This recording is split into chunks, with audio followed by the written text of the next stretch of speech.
الحمدللہ رب العالمین والصلاة والسلام علی رسولہ الکریم وعلی آلہ وصحبہ اجمعین برحمتک یا ارحم الراحمین۔ سامعین محترم، آج انشاءاللہ 18ویں پارے کو ہم سنیں گے۔ 18ویں پارے کے اندر دو صورتیں ہم کو ملتی ہیں، سورہ مومنون اور سورہ نور۔ ان دو صورتوں کے بعد تھوڑا سا حصہ سورہ فرقان کا بھی اس کے اندر جو ہے ہم کو 2 یا 3 رکوع جو ہے ہم کو ملتے ہیں۔ تو آج انشاءاللہ ہم آج کے اس نشست میں سورہ مومنون اور جو ہے سورہ نور کے خلاصے کو سنیں گے۔ اس میں بڑی اہم باتیں بیان فرمائی گئی ہیں۔ حاضرین محترم، یہ جو ویڈیو بنایا جا رہا ہے روزانہ، یہ بڑی مشکل کے ساتھ صحت کی ناسازگی کے وجہ سے، ناسازگی کے ہونے کے باوجود 2 مہینے ہوا صرف بائی پاس سرجری ہو کر کے، مگر میں یہ ویڈیو اس لیے بنا رہا ہوں کہ زیادہ سے زیادہ لوگ اس سے مستفید ہوں، تاکہ مجھے بھرپور اجر سے اللہ تبارک و تعالیٰ نوازے۔ اس لیے میں یہ ویڈیو بنا رہا ہوں۔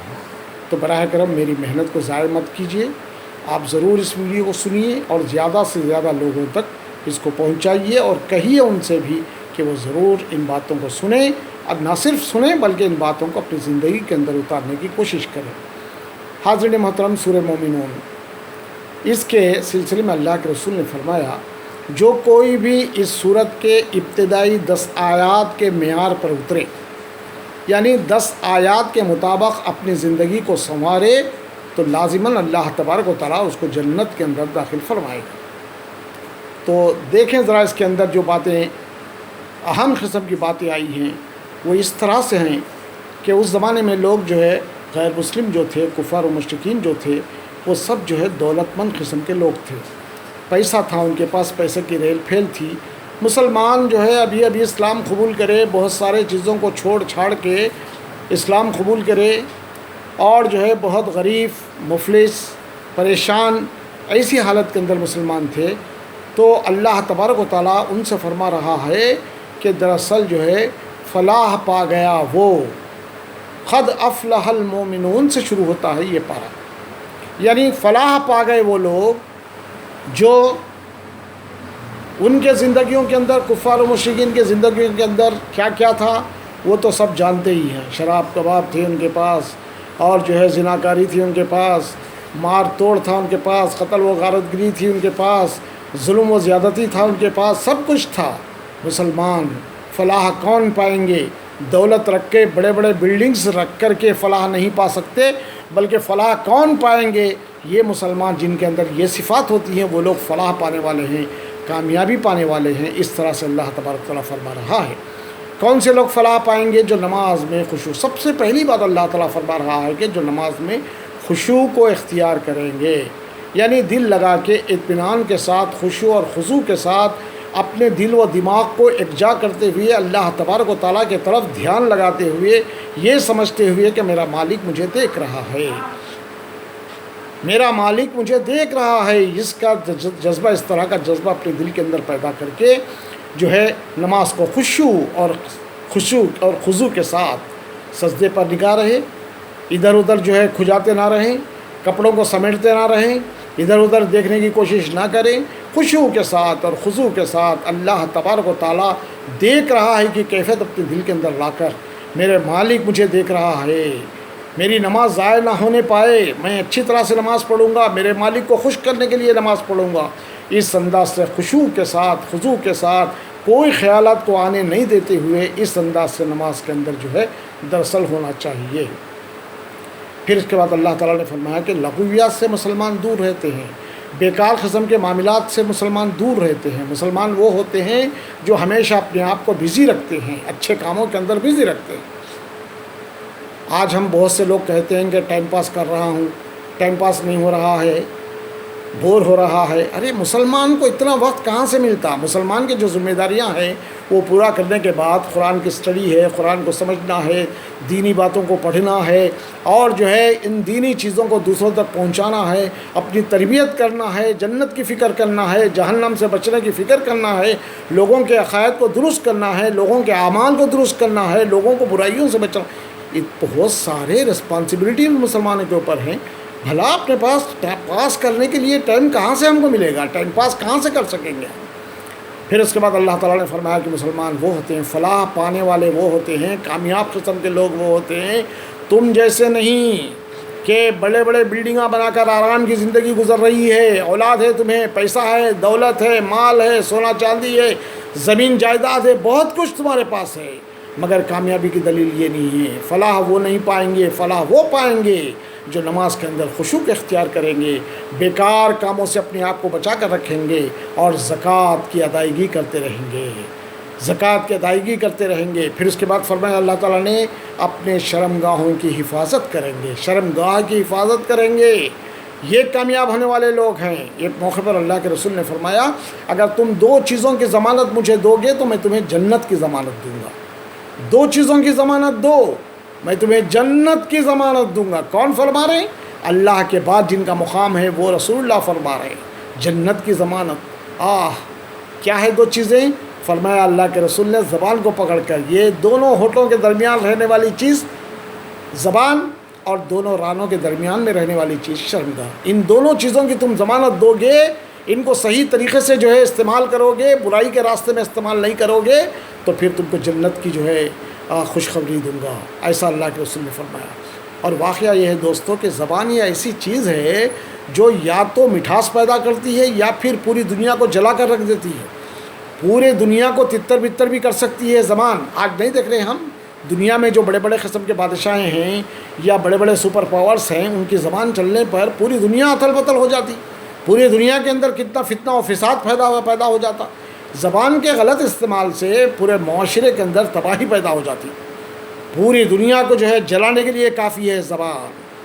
تو اس لیے اللہ کے رسول نے فرمایا کہ زبان کو کنٹرول میں رکھو، بات کرو تو اچھی بات کرو، شرافت کی بات کرو، محبت کی بات کرو، بھائی چارے کی بات کرو، دینی اسلامی بات کرو، ورنہ تم چپ رہو۔ پھر اللہ نے فرمایا کہ امانت اور عہد و پیمان کا پاس رکھنے والے، امانتوں کی حفاظت کرنے والے، وعدوں کی پابندی کرنے والے، کامیاب ہونے والے لوگ اس صفت کے ہوتے ہیں۔ وعدے کی پابندی، آج تو دنیا کے اندر وعدہ تو ہم کریں گے، اس کی پابندی کا کوئی سوال ہی نہیں ہے۔ اللہ کے رسول نے ایک موقع پر فرمایا جس کے اندر چار باتیں ہوں وہ پکا منافق ہو گیا۔ منافق وہ جس کا ٹھکانہ کیا ہے کہ جہنم کے نچلا سطح، سب سے نیچے والا سطح طبقہ جو ہے جہنم کا، وہ منافقوں سے بھرا رہے گا، اس کے اوپر کافر اور مشرک کو ڈالا جائے گا۔ سب سے نچلا جو طبقہ ہے وہ منافقین کا۔ تو اللہ کے رسول نے فرمایا جس کے اندر چار باتیں پائی جاتی ہوں، چاہے وہ نماز پڑھنے والا ہو، چاہے وہ روزہ رکھنے والا ہو، چاہے وہ کتنے بھی دین کے کامیں کرنے والا ہو، جس کے اندر چار باتیں پائی جاتی ہوں وہ پکا منافق بن جائے گا۔ فرمایا جب بات کرے تو جھوٹ بولنے لگے، اور پھر وعدہ کرے تو خلافی کرنے میں لگے، امانت رکھی جائے تو اس میں خیانت کرنے لگے، اور جب کسی سے جھگڑا ہو تو گالی گلوچ پر اتر آئے۔ اگر یہ چار باتیں ہیں تو سمجھو کہ وہ پکا منافق بن گیا۔ اگر اس میں کی کوئی ایک صفت بھی اس کے اندر ہے تو سمجھو اتنا پرسنٹیج۔ اگر ایک آدمی کوئی جھوٹ بولنے والا ہے تو اس کا مطلب ہے کہ 25% منافق ہے۔ دو باتیں اس کے اندر ہیں تو 50% منافق ہے، تین باتیں اگر اس کے اندر ہیں تو 75% کا منافق ہے، چار باتیں ہوں تو وہ تو پکا منافق ہے۔ اس کا ٹھکانہ بہت بدترین قسم کا ٹھکانہ ہے اس کا۔ تو اللہ تبارک تعالیٰ فرماتے ہیں کہ یہ لوگ کامیاب ہونے والے لوگ ہیں، فلاح پانے والے لوگ ہیں۔ قد افلح المؤمنون، یہ مومن کامیاب ہونے والے قسم کے لوگ ہیں۔ پھر اس کے بعد پھر ایک مرتبہ اللہ نے پھر فرمایا اپنی نمازوں کی حفاظت کرنے والے۔ پہلی آیت کے اندر بیان فرمایا کہ نماز میں خشوع کو اختیار کرنے والے، پھر یہاں پھر ایک مرتبہ دہرایا جا رہا ہے کہ اپنی نمازوں کی حفاظت کرنے والے۔ حفاظت کا مطلب کیا ہے؟ اوقات نماز وقت پر پڑھنے والے، ایسا نہیں کہ دیر کرتے کرتے کرتے کرتے جب ٹائم ختم ہونے کو آیا تو بس 2 ٹھونگے 4 ٹھونگے مان لیے ہو گئی بات، نہیں، بلکہ اوقات کی پابندی کرنے والے، ٹھیک ارکان کو ادا کرنے والے۔ اللہ کے رسول نے فرمایا سب سے بدترین چور وہ ہے جو نماز میں چوری کرتا ہے۔ نماز میں چوری کرتا، اللہ کے رسول وہ کیسے؟ ارکان کو صحیح ادا نہیں کرتا، ارکان کو جو ہے صحیح ادا نہیں کرتا، نہ رکوع صحیح کرتا ہے، رکوع کے اندر چوری کرتا، سجدے میں چوری کرتا، قیام میں چوری کرتا، اطمینان کا معاملہ ہی اس کا نہیں ہوتا۔ تو اس لیے نماز کی حفاظت کرنے والے، ارکان کو ٹھیک دل لگا کر پڑھنے والے، صحیح طرح سے وضو کرنے والے، اپنے رب سے گفتگو کر رہا ہوں یہ کیفیت اس کی جو ہے ہوتی، تو یہ نماز کی حفاظت یہی لوگ تو اس کے بعد اللہ تعالیٰ فرما رہا ہے کہ یہی لوگ وارث ہوں گے. وارث وراثت میں ان کو ملے گا. کیا ملے گا؟ فردوس ملے گا. فردوس کا مطلب کیا ہے؟ جنت میں اونچا مقام، جنت الفردوس.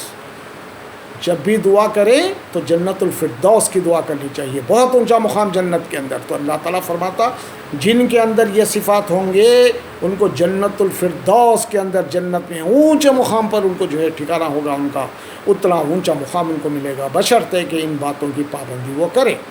پھر اللہ تبارک تعالیٰ فرماتا ہے کہ جن کو یہ خوف ہو کہ وہ اللہ کی طرف پلٹنے والے ہیں، جن کو یقین ہو کہ وہ ایک نہ ایک دن خدا کی طرف پلٹنے والے ہیں، ان کے زندگیاں کانپتے ہوئے گزرنی چاہیے، کانپتے ہوئے گزرنی چاہیے. اسے سوچنا چاہیے کہ مجھے خدا کے پاس پہنچنا ہے، مجھے خدا سے حساب دینا ہے. نہیں معلوم کہ میرا کتنا وقت ابھی باقی رہ گیا خدا کے پاس جانے کے لیے. میرا اصل ٹھکانہ تو وہاں ہے، میرا اصل ٹھکانہ وہاں مجھے پہنچنا ہے، مجھے حساب اور کتاب دینا ہے. فرشتے میرے ایک ایک مال کو لکھے، ایک ایک اعمال کو لکھ رہے ہیں، ایک ایک عمل کو لکھ رہے ہیں، اور میرا حساب کتاب خدا کے پاس پہنچا دیا جائے گا. وہاں انسان جھوٹ نہیں کہہ سکے گا، وہاں انسان میں نے یہ نہیں کیا نہیں کہہ سکے گا. پچھتائے گا، ارے میں یہ غلطی بھی کرا تھا، یہ بھی کرا تھا، یہ بھی کرا تھا، یہ بھی کرا تھا، اس طرح سے پچھتانے لگے گا. اللہ تبارک و تعالیٰ جو ہے آج دنیا میں ہم دیکھ رہے ہیں ایسی ویڈیو تیار ہوتی ہے کہ کتنے برسوں کے بعد بھی اس ویڈیو کو آپ دیکھ سکتے ہیں، پوری چیزیں اس کے اندر دکھائی دیں گی. وہ پروردگار کیسا ویڈیو بنا رہا ہوگا، فرشتوں کے ذریعے سے کس طرح کا ویڈیو ہماری تیار ہو رہی ہوگی. ذرا سوچ کر دیکھیں کہ انسان ویڈیو بناتا ہے اس انداز سے، تو پھر وہ خدا جس کے دیے ہوئے دماغ کو لے کر آج ہم اس طرح کے ویڈیو بنا رہے ہیں. تو میرے بھائیوں، اللہ تبارک و تعالیٰ کے پاس پہنچنے کے لیے ہمیشہ آدمی کانپتے رہتا ہے کہ نہیں معلوم کہ میرا کون سا عمل اللہ تبارک و تعالیٰ کو ناراض کر دے گا، کون سے عمل کے ذریعے سے میرا مالک مجھ سے ناراض ہوگا اور مجھے جہنم کے اندر جھونک دے گا. اس انداز سے انسان ڈرتے ہوئے، خوف کھاتے ہوئے جو ہے اپنی زندگی کو گزارنی چاہیے. پھر اس کے بعد اللہ تبارک تعالیٰ نے سورہ نور کو جو ہے نازل فرمایا ہے. سورہ نور یہ مدینے میں نازل ہونے والی صورت ہے. یہ ایک غزوے کے بعد بنی عبد المستلق، ایک بنی المستلق جو ہے ایک غزوہ تھا جس میں رسول اللہ صلی اللہ علیہ وسلم خود بھی گئے تھے. اس غزوے سے واپس آ رہے تھے، ایسے موقع پر ایک مقام پہ پڑاؤ ڈالے تھے، رات کا وقت تھا، ایک مقام پر پڑاؤ ڈالے تھے. پھر اس کے بعد صبح جب ہو رہی تھی، ابھی صبح کا وقت، تہجد کا وقت شروع ہوا تھا، ایسے میں جو ہے وہ کچھ کرنے کی کوشش میں لگے ہوئے تھے. حضرت عائشہ صدیقہ جو ہے وہ ضرورت سے فارغ ہونے کے لیے تھوڑی دور پہ گئے تھے جنگل میں. تو پھر جو ہے جب واپس آ رہی تھیں تو ان کا ہار کہیں گر گیا تھا اندھیرے میں، اس کو تھوڑا سا ڈھونڈنے میں لگ گئی. تو یہ جس عہدے میں بیٹھ کر آئی تھیں، جس میانے میں بیٹھ کر، وہ جو کرائڈل جس میں یہ بیٹھا کرتی تھیں اور اس کو اٹھا کر لوگ لے کر چلتے تھے، تو وہ جو ہے اس زمانے میں حضرت عائشہ صدیقہ رضی اللہ تعالیٰ عنہ یہ جو ہے دبلی پتلی تھی، کم وزن تھی. تو میانے میں شاید وہ بیٹھ گئے، ایسا سمجھ کے ان کے میانے کو اٹھا لیے. سارے لوگ اس مقام سے کوچ کر گئے. ان کو نہیں معلوم کہ حضرت عائشہ صدیقہ اس کے اندر بیٹھے ہوئے ہیں. وہ اٹھا لیے ہیں اور لے کر چلنے لگے، سارا قافلہ چلنے لگا. البتہ ایک صحابی ایسے تھے جو زیادہ دیر تک سوتے تھے صبح میں. تو اللہ کے رسول ان کو جو ہے ہمیشہ یہ کہتے تھے کہ جب تم دیر سے سوتے ہو تو اٹھنے کے بعد یا کوئی ہمارے قافلے کے افراد کی کوئی چیز چھوٹ گئی کیا، اس کو دیکھ کر اگر چھوٹی ہے تو اس کو لے کر تم پیچھے جو ہے آ کر اگلے والے مقام پر ہم سے ملنا، اس انداز سے کہتے تھے. تو اس کے بعد ہوا ہے کہ جب عائشہ صدیقہ ہار کو ڈھونڈنے لگیں، اس کے بعد جب آئیں مقام پر تو دیکھا کہ پورا قافلہ کوچ کر گیا ہے. آپ پریشان ہو گئیں، بیٹھ گئیں وہیں پر، انا للہ و انا الیہ راجعون کہتے ہوئے بیٹھ گئیں اس مقام پر. اس کے بعد تھوڑی دیر کے بعد جب اجالا ہوا تو یہ صحابی بھی اڑ گئے. اٹھ کے ایک دم فوراً پریشان ہو گئے وہ صحابی کہ ارے یہ کیا بات ہے کہ ام المومنین یہیں چھوڑ گئی. اس زمانے میں ابھی پردے کا حکم نہیں آیا تھا، تو جو ہے ام المومنین یہیں بیٹھ گئی، یہیں ٹھہر گئی ہیں، یہیں رک گئی ہیں. پھر اس کے بعد انہوں نے اپنے اونٹ کو آگے کیا، ذرا سا ہٹ گئے اور یہ جو ہے حضرت عائشہ صدیقہ اونٹ پر بیٹھ گئے. وہ نکیل پکڑ کر اونٹ کو جو ہے لے کر چلنے لگے. جب وہ پہنچے اس مقام پر جہاں جو ہے رسول اللہ صلی اللہ علیہ وسلم پھر اگلے والے مقام پر جو ہے اپنا ڈیرا ڈالے ہوئے تھے، اس مقام پر پہنچے تو ان کے درمیان میں ایک عبداللہ ابن ابی نامی ایک شخص تھا. وہ بڑا منافق تھا، بلکہ منافقوں کا سردار تھا. منافق تھا، منافقوں کا سردار تھا. ہمیشہ وہ اسلام کی دشمنی کے اندر لگا رہتا تھا. دیکھنے میں رسول اللہ صلی اللہ علیہ وسلم کے ساتھ نماز بھی پڑھتا تھا، نیکی کے کام بھی کرتا تھا، مگر پیچھے سے اسلام کی دشمنی کے اندر لگا رہتا تھا. کوئی موقع اسلام کو بدنام کرنے کا نہیں چھوڑتا تھا اور ہمیشہ اسلام کی مخالفت کے اندر، اسلام کو ختم کرنے کے اندر، سامنے سے اسلام کی محبت میں، پیچھے اسلام کی جڑ کاٹنے کے اندر لگا رہتا تھا۔ جب وہ شخص اور کچھ لوگ دیکھے کہ حضرت عائشہ صدیقہ کو کوئی شخص لے کر آ رہا ہے تو فوراً جو ہے وہ پکار اٹھے کہ جو ہے ایک الزام لگا دیے حضرت عائشہ صدیقہ پر، اس کو جو ہے واقعہ افک کہا جاتا ہے۔ تو اس طرح سے جو ہے وہ الزام لگا دیے کہ آہستہ آہستہ وہ باتیں پھیلنے لگی۔ مدینے میں آنے کے بعد پورے مدینے کے اندر جو ہے بات پھیل گئی کہ اس طرح سے جو ہے کچھ یعنی بری بات ہوئی ہے۔ کوئی یقین کرنے کے لیے تیار نہیں تھے ان کے کہنے کو۔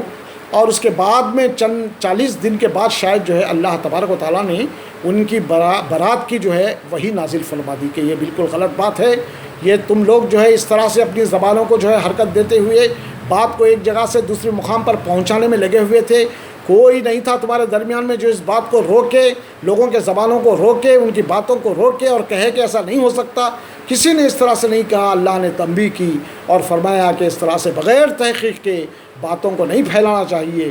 حضرت عائشہ صدیقہ بیمار ہو گئی تھی اس جو ہے ڈر سے، اللہ کے رسول صلی اللہ علیہ وسلم صحیح انداز سے بات نہیں کر رہے تھے، ایک عجیب قسم کی کیفیت پیدا ہو گئی تھی، بہت پریشانی، بہت بدنامی کی بات ہو گئی تھی۔ اور دشمن جو ہے جو منافق تھے وہ بڑے خوشی کے اندر تھے، اس طرح سے خوش تھے، اس طرح سے بدنام کرنے کے اندر لگے ہوئے تھے کہ جو ہے جب بڑے سے بڑا دشمن بھی اس طرح سے نہیں کر سکتا، اس طرح کی روش ان کی ہوئی تھی۔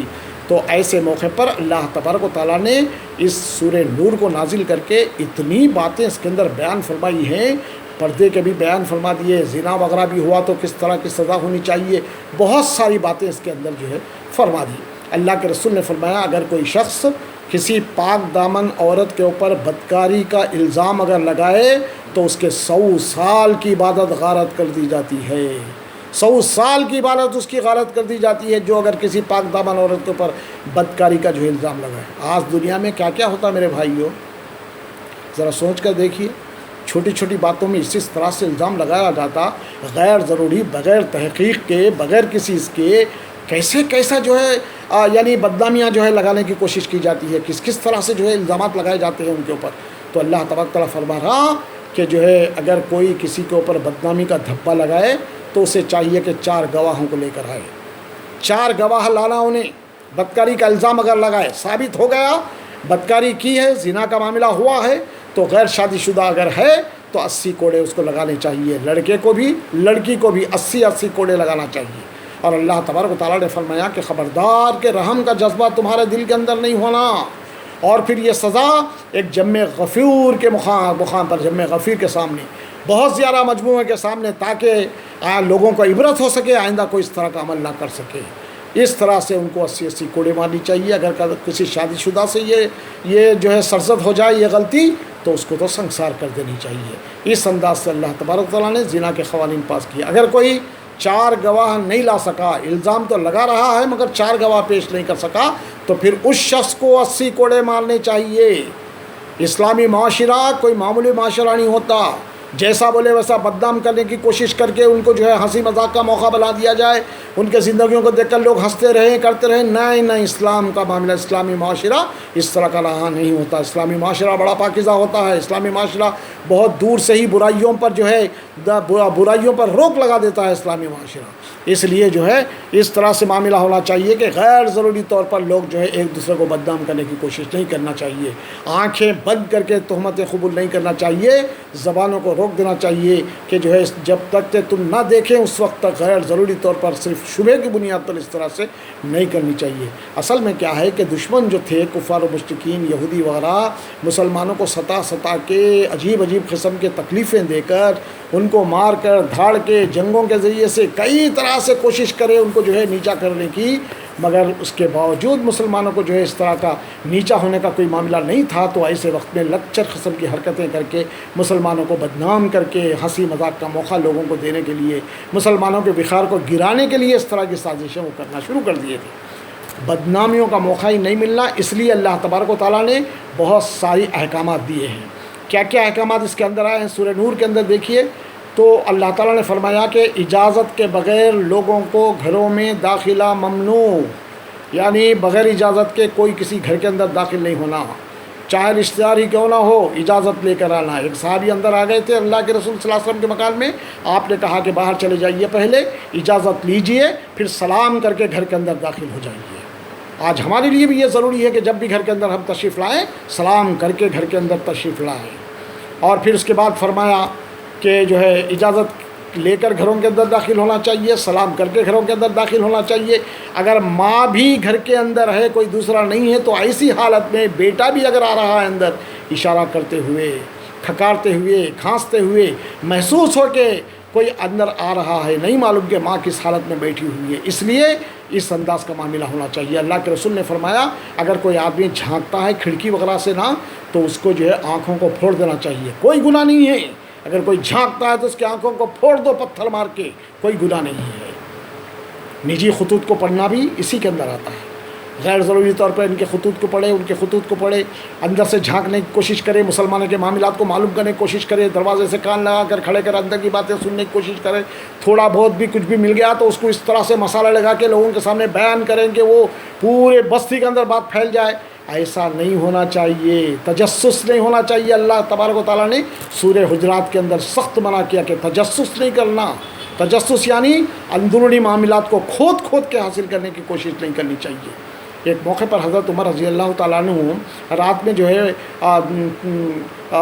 جو ہے گشت کر رہے تھے، لوگوں کے معاملات کو جاننے کے لیے۔ ایک مقام پر دیکھے کہ ایک دیوار کے اندر سے جو ہے گانے کی آواز آ رہی ہے، کچھ بجانے کی آواز آ رہی ہے، تو آپ فوراً دیوار چڑھ گئے، چڑھ کے دیکھے کہ کوئی بدکاری ہو رہی ہے، یہاں کچھ گناہ کا کام ہو رہا ہے۔ آپ دیوار چڑھ گئے اور دیکھا تو ایک جو ہے آدمی ہے وہاں، ایک عورت سے ڈانس کر رہی ہے اور وہ پیتے ہوئے جو ہے مست جو ہے بیٹھا ہوا ہے۔ جب انہوں نے دیکھا تو پکار کے کہا کہ دشمن خدا، کیا تو یہ سمجھتا تھا کہ تیرے اس جرم کو جو ہے اللہ تبارک و تعالیٰ باہر نہیں لائیں گا؟ تو اس نے فوراً جو ہے جواب دیا، اس نے کہ امیر المومنین ذرا سا ٹھہر جائیے، میں نے ایک غلطی کی ہوں گی مگر آپ تو 3 غلطی کیے ہیں۔ اللہ تبارک و تعالیٰ نے دروازوں سے آنے کا حکم دیا، آپ جو ہے دیوار چڑھ کے آ گئے۔ اللہ تعالیٰ اجازت لے کر آنے کے لیے کہا، آپ جو ہے بغیر اجازت میرے جو ہے ایریا کے اندر داخل ہو گئے۔ اللہ تبارک و تعالیٰ تجسس کرنے سے، لوگوں کے معاملات کو کرود کے باہر نکالنے سے منع کیا، اور آپ میرے معاملات کو جو ہے کرودنے کی کوشش کی۔ 3 غلطی آپ کیے۔ حضرت عمر جو ہے بھانپ گئے، سمجھ گئے، غلطی کا احساس ہوا ان کو، مگر انہوں نے اس کو کوئی سزا تو نہیں دی، البتہ اس سے وعدہ لیا کہ آئندہ وہ اس طرح کی حرکت نہیں کرے گا۔ تو اس طرح سے اندرونی معاملات کو جاننے کی کوشش کرنا آج جو ہے، اس لیے اللہ کے رسول نے فرمایا کوئی 2 آدمی خسر نہیں کرنا، تیسرے کو تکلیف ہوتی، اور وہ تیسرا چوتھا آدمی بھی اگر کوئی ہے تو ان کے خسر کان لگا کے سننے کی کوشش نہیں کرنا۔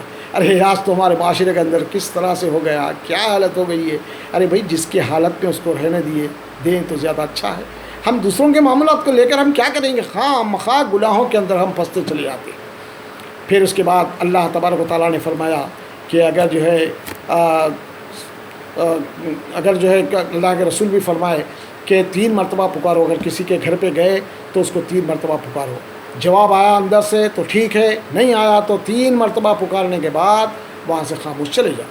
اور عورتوں سے بھی کہا کہ ایسی گفتگو نہیں کرنا جو مرد کو سنے، اس لیے اذان سے منع کیا گیا اور عورت کو روک دیا گیا، اذان نہیں دے سکتی عورت، اس کی آواز باہر تک نہیں جانا چاہیے۔ اس زمانے میں لوگ آ کے اگر کسی مرد کو جو آواز دیتے، مرد آدمی اندر نہیں رہتا تو عورتیں ڈائریکٹ جواب نہیں دیتے تھے، نہیں ہیں آج کی طرح، بلکہ وہ اپنی زبان کو پکڑ کر نہیں ہیں اس طرح سے کہتے تھے تاکہ اس کی اپنی اوریجنل آواز غیر مرد کو سنائی نہ دے۔ اس طرح کا معاشرہ تھا دوستو، اس لیے جو ہے دنیا کے امام بنائے گئے تھے۔ آج معاشرہ کیا سے کیا ہو گیا ہے۔ پھر اس کے بعد اللہ کے رسول نے فرمایا کہ اگر کوئی آئے تو جو ہے اگر پوچھا جائے کہ کون، تو ایک صحابی تھے، وہ آ کر جو ہے کھٹکا مارے تھے۔ اللہ کے رسول اندر سے پوچھے کہ کون ہے، تو اس نے کہا کہ میں ہوں۔ پھر اللہ کے رسول نے فرمایا کہ کون کا جواب میں نہیں ہوتا، انسان کو نام بتانا چاہیے تاکہ معلوم ہو کہ اندر کون آنے والا ہے۔ اس طرح سے پھر اس کے بعد جو ہے فرمایا کہ اگر کسی کو کہا جائے، کوئی مصروف ہے کہ بھائی اس وقت میں نہیں مل سکتا، اندر سے کوئی کہہ رہا تو خاموش نکل کے چلے جانا چاہیے، جم کے دروازے کے اوپر ہی کھڑے نہیں رہنا چاہیے۔ 3 آوازوں کے بعد بھی اگر کوئی باہر نہیں آ رہا ہے تو پھر جو ہے فوراً اس کو اس مقام سے ترک کرنا چاہیے، نکل جانا چاہیے۔ پھر جو ہے اس کے بعد جو ہے اللہ تبارک تعالیٰ نے غض بصر کا حکم دیا کہ عورت ہو کہ مرد ہو اپنی نظروں کو نیچے رکھنا چاہیے، اور جو ہے غیر ضروری طور پر جو ہے کسی کو گھورنے کی کوشش نہیں کرنی چاہیے۔ اگر کسی وجہ سے نگاہ پڑ گئی تو فوراً اپنی نگاہوں کو زمین میں گاڑ دینا چاہیے، بلکہ اس کو گھورتے ہوئے نہیں رہنا چاہیے۔ اللہ تبارک کا پہلی نظر تو تمہاری ہے، اس کے بعد کی نظر شیطان کی ہے۔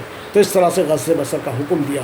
پھر جو ہے پردے کا حکم دیا کہ عورتیں باہر نہیں نکلنا چاہیے، اگر کسی وجہ سے نکلنا ہے تو اپنے پورے جسم کو ڈھانک کر جو ہے باہر نکلنا چاہیے، بجتے ہوئے زیور کو پہن کر نہیں نکلنا چاہیے، آواز دینے والے زیور کو پہن کر نہیں نکلنا چاہیے۔ اور پھر جو ہے فرمایا کہ عطر وغیرہ یا جو ہے خوشبو کی چیز لگا کر نہیں نکلنا چاہیے۔ اس کے سلسلے میں تو اللہ کے رسول نے بہت ہی سخت طریقے سے تنبیہ کی ہے اس کے بارے میں۔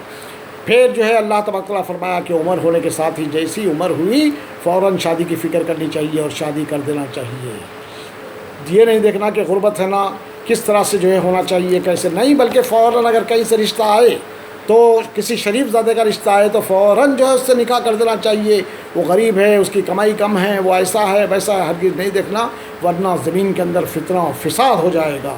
پھر فرمایا کہ جو ہے خادم بھی ہوں، بچے بھی ہوں، 3 اوقات میں جو ہے صبح میں فجر سے پہلے، دوپہر میں جب آرام کرتے رہتے اور عشاء کے بعد اپنے ماں کے کمرے میں باپ کے کمرے میں آنا چاہتے ہیں تو اجازت لے کر آواز کرتے ہوئے، اجازت نہیں معلوم کہ اس وقت میں کپڑے کس طرح کے پہنے رہتے ہیں ماں باپ وغیرہ جو ہے، تو اس لیے بچے بھی اگر ہیں تو جو ہے وہ اجازت لے کر جو ہے گھروں کے اندر آنا چاہیے۔ پھر جو ہے پردے وغیرہ کا اس طرح سے جو ہے حکم آیا کہ کوئی بھی جو ہے اپنے جسم کے کسی حصے کو بھی نہ دکھائے۔ ایک موقع پر جو ہے اللہ کے رسول صلی اللہ علیہ وسلم کے گھر میں جو ہے ایک نابینا صحابی اندر آ گئے تھے۔ حضرت فاطمہ جو اس مقام پر بیٹھی ہوئی تھی، نہیں حضرت عائشہ صدیقہ تھی، تو حضور اکرم صلی اللہ علیہ وسلم نے کہا کہ کیوں تم پردہ نہیں کرتے؟ حضرت عائشہ صدیقہ نے کہا اللہ کے رسول وہ تو نابینا ہیں۔ تو اللہ کے رسول نے فرمایا کیا تم بھی نابینا ہو؟ تو اس سے کس طرح کی تربیت ہے کہ جو ہے اگر وہ نابینا ہے تو تم تو دیکھ رہی ہے نا، تم کو اندر جانا چاہیے، پردہ کرنا چاہیے۔ ایک موقع پر ایک جنگ سے رسول اللہ صلی اللہ علیہ وسلم کے ساتھ رسول اللہ صلی اللہ علیہ وسلم کے ساتھ جنگ ہوئی تھی۔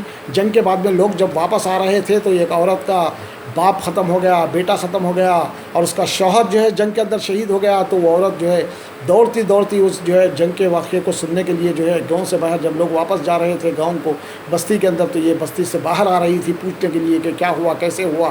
تو جب جو ہے وہ آ رہی تھی تو اللہ کے رسول صلی اللہ علیہ وسلم سے جو ہے جب بات کر رہی تھی تو ان کے سامنے بھی پورا پردہ کر کے جو ہے بات کر رہی تھی کہ میرے شوہر کیسے جو ہے شہید ہوئے، میرا بیٹا کیسا شہید۔ لوگوں نے کہا کہ جو ہے اللہ کے رسول ہیں وہ، ان کے سامنے بھی یہ پردہ؟ تو اس نے کہا کہ اور وہ بھی ایسے غم کے موقع پر جب کہ تم اپنے بیٹے کو کھو گئے ہو، بیٹا چلے گیا، شوہر چلے گیا، ایسے غم میں بھی تم اتنی پردے کی پابندی کرتے ہوئے خدا کے رسول کے ساتھ گفتگو کر رہی ہو۔ تو انہوں نے کہا میں نے اپنے بیٹے کو کھویا ہے، میں نے اپنے شوہر کو کھویا، حیا تو نہیں کھوئی میں، میری حیا تو میرے پاس ہے، میری شرم تو میرے پاس ہے۔ اس طرح کا معاملہ تھا بھائیوں۔ پھر اس کے بعد اللہ تبارک و تعالیٰ نے فرمایا کہ حد سے زیادہ بوڑھی عورت اگر ہے، 75 سال 80 سال سے اونچی ہو گئی ہے، اس کے جذبات پوری طرح سے ٹھنڈے ہو گئے ہیں، تو ایسے وقت میں اگر پردہ نہیں کر رہی ہے وہ عورت تو الگ بات ہے، مگر جس کے جو ہے جو ابھی عمر نہیں ہوئی اس کے لیے تو پردہ بہت ضروری ہے۔ پھر فرمایا کہ اگر کوئی رشتہ دار اپنے رشتہ دار کے گھر سے بغیر اجازت بھی کھا سکتا ہے، کوئی اندھا لنگڑا لولا فقیر مسافر کوئی پریشان آدمی ہے تو کسی کے گھر کے اندر بھی گھس کر بغیر اجازت کو کھا سکتا ہے۔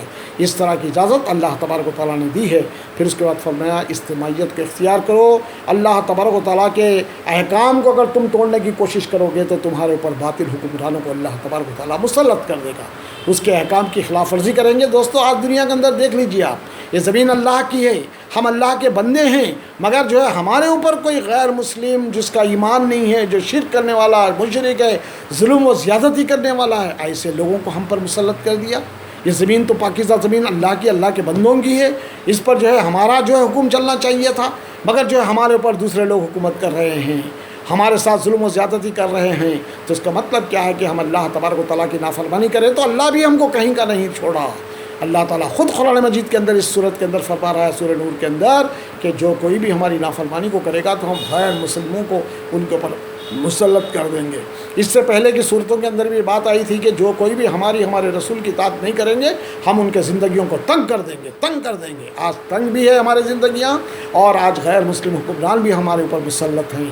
تو بہرحال ہمیں ضرورت ہے کہ ہم فرمانبرداری کے روش کو اختیار کریں. سارے مسلمان اگر اللہ اور اس کے رسول کے بتائے ہوئے راستے کے مطابق زندگی گزاریں تو ظلم و زیادتی ختم ہو جائے گی, شرک و بدعت ختم ہو جائیں گے, برائیاں ساری ختم ہو جائیں گی. اللہ کی پاکیزہ زمین کے اوپر اللہ تبارک و تعالیٰ کا قانون چلے گا, قرآنی احکامات زمین کے اوپر چلیں گے. اگر ایسا ہم کریں گے تو ہم جو ہے سرخرو ہوں گے کل کے دن. ایسا نہیں کریں گے تو دنیا تو گزر جائے گی مگر خدا کے پاس سوائے ہاتھ ملنے کی کوئی چیز نہیں ملے گی. آپ سے ایک اور مرتبہ گزارش ہے کہ ضرور آپ اس کو پورا سنیے اور دوسروں کو بھی سنانے کا بندوبست کیجیے. اللہ سے دعا ہے کہ اللہ تبارک و تعالیٰ ہمیں بھرپور اجر نصیب فرمائے, روزانہ کا اجر ہم کو دے, رات میں جاگنے کا اجر ہم کو دے, تہجد گزار ہم کو بنا دے اور اس ماہ کو ہمارے لیے نجات کا ذریعہ بنا دے. سبحان ربک رب العزت عما یصفون وسلام علی المرسلین والحمد للہ رب العالمین.